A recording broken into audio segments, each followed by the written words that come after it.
The 10-minute drill. This is a big one. Covered by Universal Roof and Contracting. The difference is universal. On 1010XL. Let's go, let's go, let's go. Hit it. All right, Dan Hicken. Yes. You know, it dawns on me with the draft coming up this Saturday. We think about talent and upside and 40 times. And yes, for the most part, the physical athleticism of your prospect is going to determine how good he's going to be. But my God, here, as we look back on these last 2 or 3 years, there is a case study in play here with the Jaguars that it can't just be about physical talent. I mean, with the latest, Leonard Fournette, the team thinking about trading him, it ticks off the last in line of 4 or 5 guys that you drafted very high and you're counting on to be good players who just don't have a clue on what it's like to be a good teammate and all-for-one kind of guy, from Telvin to Dante Fowler to Jalen to maybe unique to a part. I understand he's just, arguing his value and his freedom. I get that part. But Fournette is not liked by the coaches and the people down there, and that's why you're entertaining trading a guy at the worst time to trade him. I mean, don't you think, Hick, that you're going to get the most out of Leonard Fournette this year that you'll ever get out of him because he knows he's got something at stake? Well, you would think, yes. I don't want to give up. I went through the list of Jaguars' fourth-rounders. There's not a player in the history of the franchise that you would want in return for Leonard Fournette. The Jags, a fourth-round draft pick in this town has been worthless. It's gotten you Rob Johnson, Dede, David Garrard, Dede, Mike Thomas. That level of Seth Payne, that's the peak. None of those guys are, leading you to the promised land. So this is one case where I don't want him to trade Leonard Fournette. Run him into the ground. He's a good football player. He may, obviously his personality ain't great, or you wouldn't be actively trying to trade him. But if you can somehow swindle a second or third rounder, okay, go get him. But don't trade Leonard Fournette for a fourth or fifth rounder. You can't keep trading top 5 draft picks for top 5 round picks. Well, I would say if you trade Leonard, the full out, tank is on. That's what I would say. Well, there's no other explanation for trading Leonard Fournette. Listen. Leonard can be a pain in the rear end. He's very unliked, Dan. I mean, that's why. It would be just we've had it with this guy. We can't take another day with this guy. Yeah. He's alienated every coach. And he went on as an unofficial Jag spokesman on national television last week, and basically when Doug Marrone was doing a press conference, a Zoom, saying, we don't want any more drama around here. And Leonard's sitting there going, we ought to get Cam. Yeah. But that's just so people know, that's minor as to why the Jags brass doesn't like Leonard Fournette. Oh, yeah. That would be a small example. There have been much more egregious ones. It's a new wave of athlete in some cases, and the Jags have gotten it wrong on all 4 counts. You can't argue, again, with the talent of Jalen Ramsey or Telvin Smith or Dante Fowler even, or Leonard Fournette. But, I mean, my God, gang, let's do a little bit of balancing act on what kind of person and winner and leader we're bringing into the locker room. Yeah, so again, to me, though, here's the problem with trading Leonard Fournette. Whatever you think of him as a football player, he had 1,600 yards from scrimmage a season ago. That's a lot to replace. And, you can draft, Cam Akers. You can even go higher and take DeAndre Swift with the 20th pick if you want. I mean, or see if you can get him at 42 or the kid from Wisconsin maybe, or J.K. Dobbins even. So they're going to draft a running back anyway. They're going to draft a running back a little bit higher if they trade Leonard. Well, they should draft it even if they don't, because this will be Leonard's last year here. I'm not giving this guy a free pass when he has to produce this year to make any more money. Yeah. If you were ever going to use Leonard Fournette, it'd be a year where he's got to be motivated to get his next new deal, and if he messes around like he did in 2018, he won't get it. Yeah. So expect a 2017 or 19 kind of effort and just put up with all the other nonsense. It ain't like we're going to the Super Bowl. But I understand with Calais Campbell, A.J. Boye, and Nick Foles why you ended up with 3, 4th, and 5th round picks. I do. Those guys, from a salary standpoint, it's not their fault. It's the Jags bungling how to build a consistent winner, and now they're in cap trouble and they got to get rid of talent. At least they got something for them. But when you're talking about trading Hicken Ngakoue and Leonard Fournette and guys that still have talent and decent price tag and aren't going to fetch enough in return, I would never trade them. And what do you think the max you get for Leonard Fournette? Like, people trade him for anything. I think, right? Isn't that what you said? Well, because like you said, Rotation they're by not going to subtraction. pick up the option. Correct. They're not going to extend him. So Right. get whatever. Yeah. I almost would be like, trade him for a player instead of a draft pick. Can Yeah, we get I'm a fine with that, starting too. NFL cornerback? Yeah. Can we get a younger guy who maybe, a change of scenery would do well? Can we get, it's There like are teams that could use Leonard Fournette for a year, but I'm like the Bucks because they got a window. yeah. Right? Brady's not going to be around forever. Right. It's got to be somebody who just needs Leonard for a year because everyone's going to be aware he's got a contract looming. Yeah. And by the way, Leonard Fournette is going to be incredibly disappointed when free agency comes and goes. Well, if Leonard goes and if you tell me if I'm wrong here, if you trade for Leonard, you could have him for 2 years, though, right? Well, if you you pick pick up his option, right? Is that Are correct? you allowed to pick up the option, or if the original I don't team know. does it, Good. does it go away? That's a good question. But I should- he would be dealt before then if it happened, so they could pick up the option if they wanted to. But Yeah. that's $10 million to pay Leonard Fournette. I'm going to take a pass on that one Yeah. for now. Yeah. The Jags especially, but Well, maybe if you're a winning team. Yeah. Maybe 10 and whatever what's he make this year? 8, 7, It's less than that, I think. 4 and Well, change. 6, 4 and change? For the cap, it may be Cap- more well, cash. yeah, his Yeah. cash is probably more. That's what I say. He's got no cap. We got to have some talent. I mean, look, the offense is the one side of the ball that looks like with some additions could give you some optimism. And so I don't want to run Rock Armstead out there. Sorry. I'm going to take a pass. It wouldn't be Rock Armstead. Well, it might at the very beginning. yeah. His Draft his replacement, run him into the ground, mix the replacement in. So when we get here in 2021, we've got a running back established and ready to go. his base salary is 416. His cap hit is 8.6. Yeah. He might be Leonard might be good enough though to win you a couple games and take you right out of the Trevor Lawrence sweepstakes Yeah. for 2021. So Yeah. that would be my concern. No, But again, I I hate to make that decision when I'm going to find out now about Minshew.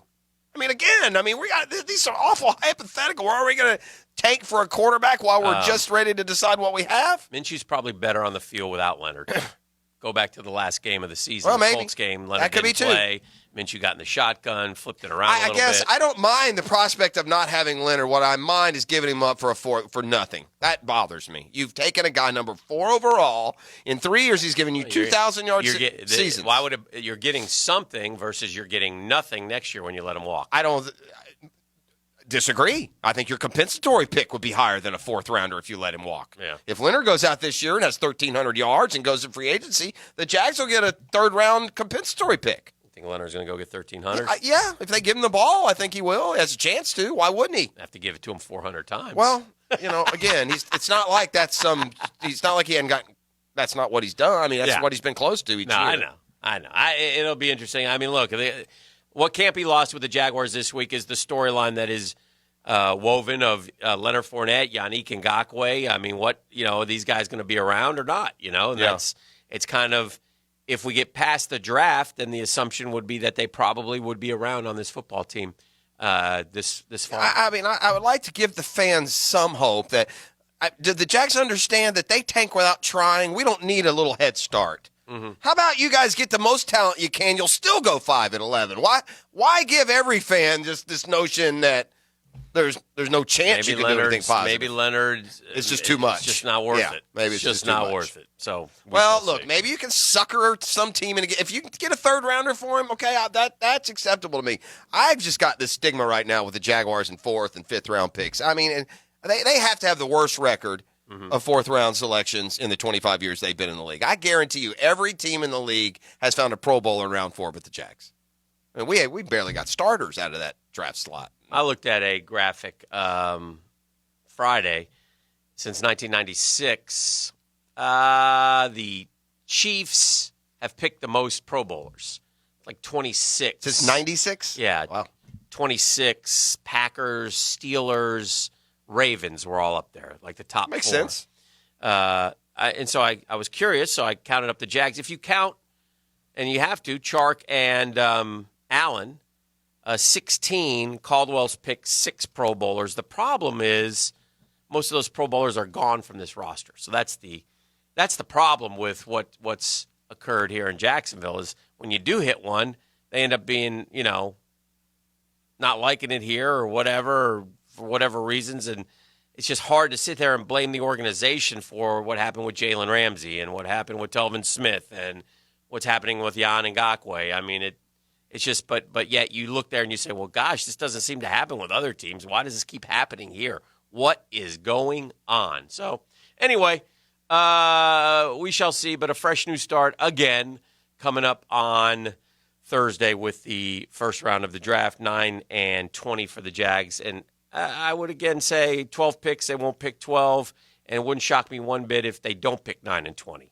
They pick two different numbers or trade out of the first round with 20 and get an extra, I'm all for them getting a lot of picks early, man. I mean, give me 5 in the 6 First in the 3 top rounds. 100 yeah, or whatever. Exactly. I would trade all those 5th and 6th. Not all of them, but a lot of them. Yeah. So what if you just were? What if you just said, "Oh my God, the draft is here, Dave. Print off Kevin Hansen's cheat sheet from SI.com, and let's just roll with this."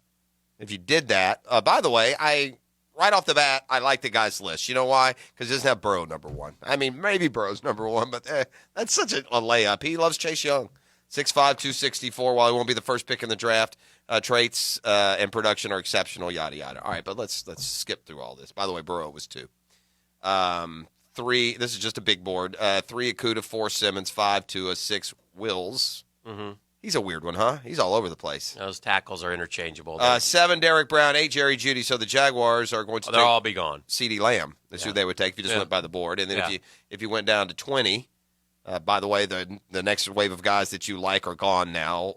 Ken Law and Jefferson and Becton and Henderson. Mm-hmm. At 20, you would, or maybe not, Justin Herbert. 20. Well, here we go again. Yeah. Christian Fulton was 19th. We need him to fall. Abort! It is fun to try to guess because the big buzz right now is that the media mocks are all wrong. They always are. We forget that. Well, no, not the name. They get 8 out of the first 10 usually. Yeah, the early part usually. Yeah, but they're able to whittle it down. They're suggesting that the media mocks are really wrong this year, which will be interesting to see how it goes because. Peter King suggested that because there weren't the pro days, that's where a lot of people glean information from the scouts and the GMs at those pro days, and they're chirpy at those, and they kind of give you info. So it's tough. Peter King said last year he got 26 of the 32 first rounders, which is just okay. So that's not necessarily the team. The team and the player don't match up. They match up very few times, but you get the guys, and that's going to be interesting to see if that's the case. So, well, it's like we pointed out the other day. Every year there's a guy shows up in the top 10 that was nowhere near the top 10 in the pre-draft. Yes. So imagine that'll happen again too. Yeah, like I said, I was looking at Peter's mock, and he has the Jags taking at number 9 C.J. Henderson. Not sure if the Jags will do it, but I hear they've been talking about trading up. I assume it's for one of the 2 corners at the top of the cornerback market. Solid pick for Jacksonville rebuild. They lost nearly every defensive player of value in recent months. Jan being shopped this week, too. Adding Henderson would give them a potential premier player at each level. Josh Allen, linebacker Jack, and Henderson in the back end. We had that 2 years ago, by the way. Who knows if GM Dave Caldwell and Coach Doug Marrone will be around to oversee the remaking of the Jags, but somebody's got to do it. His first tackle off the board, by the way, is Wirfs to the Giants. I think the Giants are going to take a tackle. But my scenario with Akuta, Brown, and Simmons, one of them being available, does not work in Peter King's mock draft. Akuta goes to Detroit. Brown goes to Carolina. Simmons goes right before us. So he goes Judy for us to then? Arizona. No, he goes C.J. Henderson. Oh, yeah, you said that.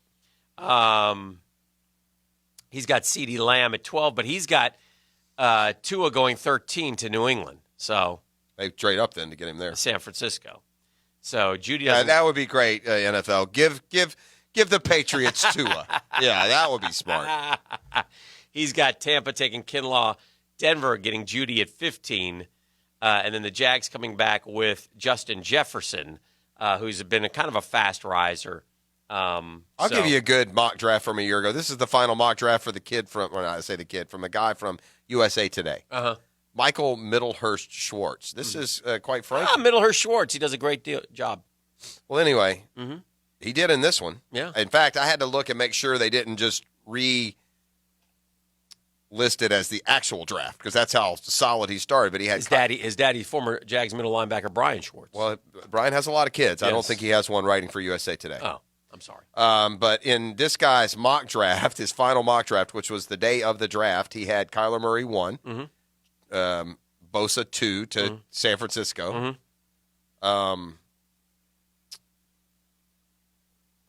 3, he had whoever was really 3. My computer just went off. At number 3, Quinnen Williams. That's who he had. He had Quinnen Williams at 3.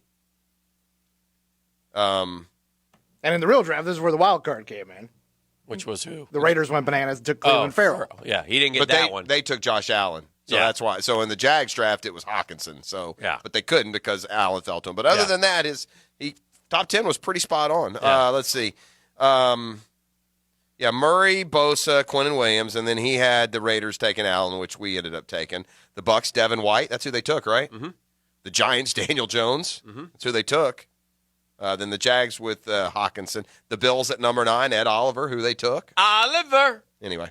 All right, well, we... Can I get a birthday shout-out real quick? Do some draft talk. The old ball coach is 74 today? Mm-hmm. 75 today. The old ball coach turned 75 today, Steve Spurrier, born on April 20th. We're all a bunch of hombres. Yes, we are. And I know hombre's a little bit older today as the ball coach celebrates a birthday. This is The Drill. It's the Monday Morning Quarterback, DivorceManOla.com.